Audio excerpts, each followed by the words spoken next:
Atenção vestibulando para as 3 imagens virtuais geradas por espelhos que podem aparecer no teu vestibular. A imagem virtual direita menor gerada por espelhos esféricos convexos. A imagem virtual direita maior gerada por espelhos côncavos. E a tradicional imagem direita igual gerada por espelhos planos. E agora algumas características importantes a respeito dessas 3 imagens virtuais direitas que é legal você saber. E não importa se é a direita maior, se é a direita menor, se é a tradicional virtual direita igual. Primeiro detalhe importantíssimo a respeito dessas 3 imagens virtuais. O pelinha, a distância da imagem até o espelho, ela é negativa. Por quê? Porque essas 3 imagens virtuais, estão posicionadas dentro do espelho, atrás do espelho. Perceba que o objeto está na frente do espelho. Objeto real, P positivo. Imagem virtual, imagem atrás, contida dentro do espelho. Então,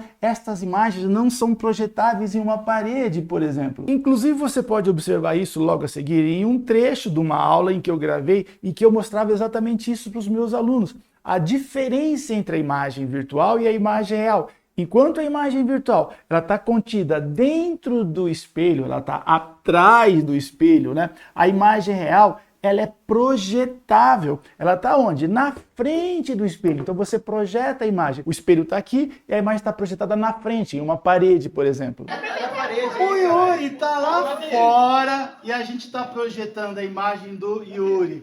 Balança as mãos. Vocês estão vendo? Vocês estão vendo que é uma imagem o quê? Invertida.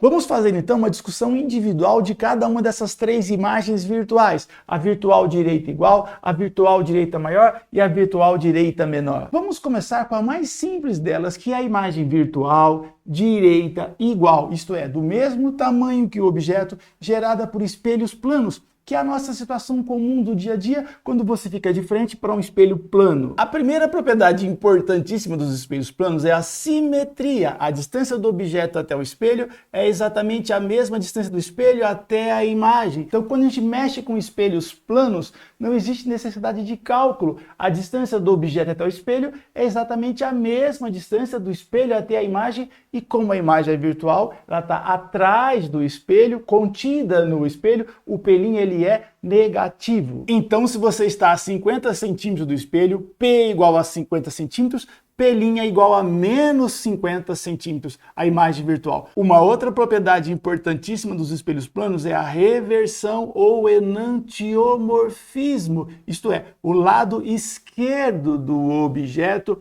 é exatamente igual ao lado direito da imagem. Por exemplo, eu levanto a minha mão esquerda, a imagem levanta a mão direita. É a reversão ou enantiomorfismo. Nós vamos ver depois que isso também, a reversão, ela também acontece com as outras imagens virtuais. No espelho côncavo também tem reversão e no espelho convexo também existe a reversão. Vamos falar agora a respeito da imagem virtual direita maior, aquela que é gerada pelos espelhos côncavos. E já observe logo de cara aqui que existe também a reversão. Eu levanto a mão direita, a imagem levanta a mão esquerda. O lado direito do objeto também é igual ao lado esquerdo lá da imagem. Primeiro detalhe importante a respeito das imagens virtuais direitas maiores conjugadas por espelhos côncavos. A posição do objeto não pode ser qualquer. Existe uma determinada situação na qual o espelho conjuga esse tipo de imagem. E qual é mesmo? O objeto tem que estar posicionado entre o foco e o vértice do espelho. Então, o objeto obrigatoriamente entre o vértice e o foco para que a gente tenha uma imagem virtual direita maior. Porque se o objeto estiver além do foco,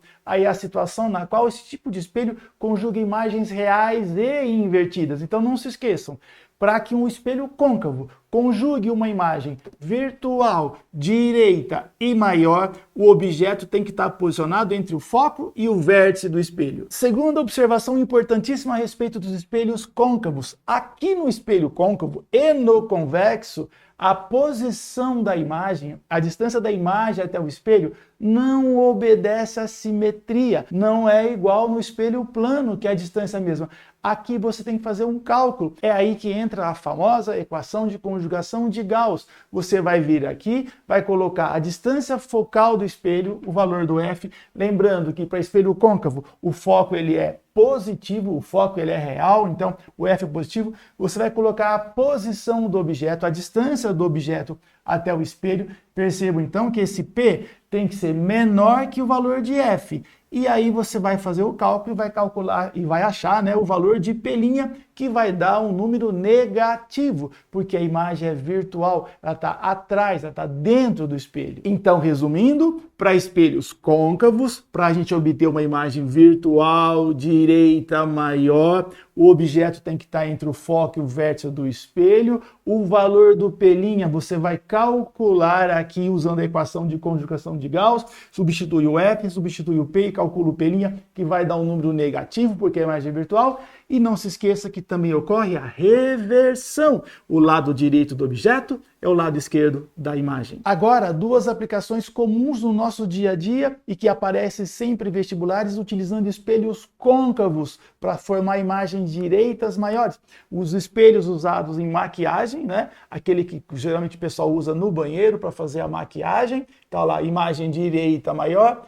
E o espelho de dentista, que o dentista utiliza para dar ampliação, que também é um espelho côncavo. Ele também conjuga imagens direitas e maiores. Vamos agora então para a discussão da imagem virtual direita menor, que é aquela conjugada pelos espelhos convexos. Aqui, ao contrário dos espelhos côncavos, não importa a distância do objeto até o espelho, não importa se eu estou mais afastado ou mais próximo do espelho. Em espelhos convexos, para objetos reais, para objetos que estão na frente do espelho, ele conjuga um único tipo de imagem.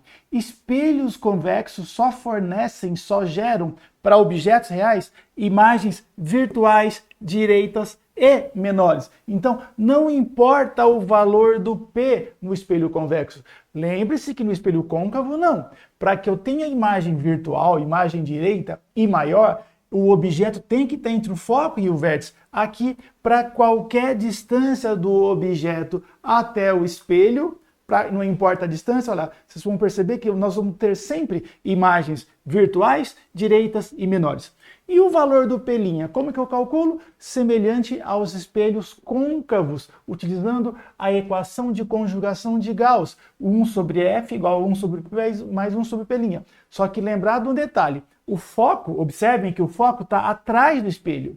A curvatura do espelho, ela está aqui. O centro desse espelho está atrás dele. Então, o foco do espelho ele é virtual. Então, não se esqueçam, sempre que você for utilizar a equação de conjugação de Gauss para espelho convexo, F negativo. Para espelho côncavo, F positivo. Então, substitui o valor do F, substitui o valor do P, que pode ser qualquer, e você vai calcular o P', que é a distância da imagem até o espelho, e sempre vai dar um valor negativo. Agora vamos falar de uma aplicação no nosso dia a dia dos espelhos convexos.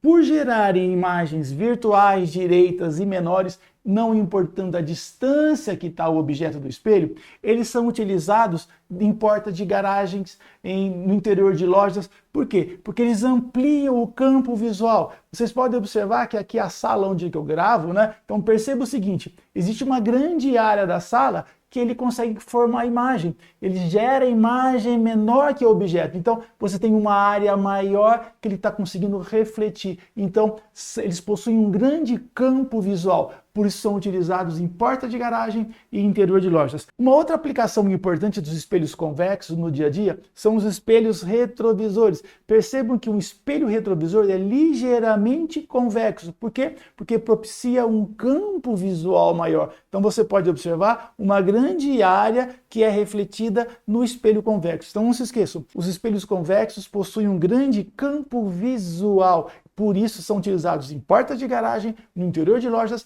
e nos espelhos retrovisores. Um último e importante comentário que eu acho que vale a pena ser dito aqui para reforçar aí os seus estudos em relação às 3 imagens virtuais é o seguinte: no espelho plano, o valor de P' em módulo é igual ao valor de P. Então, a distância do objeto até o espelho é sempre igual à distância do espelho até a imagem. E espelho côncavo, quando eu estiver conjugando imagem virtual direita maior, o módulo do P' vai ser maior que o módulo do P. A distância da imagem em relação ao espelho vai ser sempre maior que a distância do objeto até o espelho. E nos espelhos convexos, o módulo de P', a distância da imagem até o espelho, vai ser sempre menor que a distância do objeto até o espelho. Então, P' é igual a P em módulo plano.